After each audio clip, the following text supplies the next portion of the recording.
फजल तेरे ते आस करीमा और गुरूर न कोई बहुरमत नबी प्यारे बख्शी कुल तकसीर जो।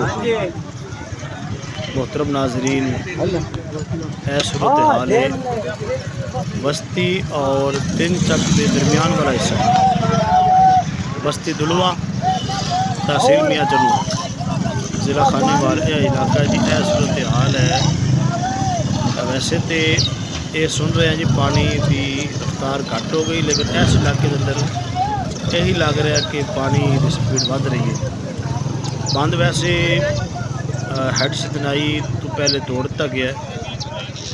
अगे तीन चक वाले पानी कोई नहीं, त्रेवी चक भी अलहमदुलिल्लाह महफूज है और बस्तियाँ त्रेवी दे डुब गई ने। बस्ती दुलवा, सकी सराज, शरीफ चौक, जलाल की बैनी, इस तरह समझ लो भी अद्धा चक डुब गया तो अद्धा बच गया है।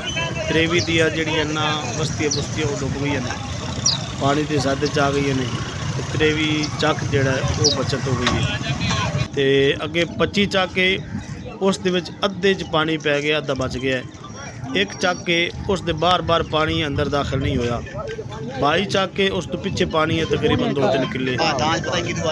तो यह पूरे इलाके की सूरत हाल है कि लखे की पानी पै गया है, बुरजी के अंदर पानी पै गया है।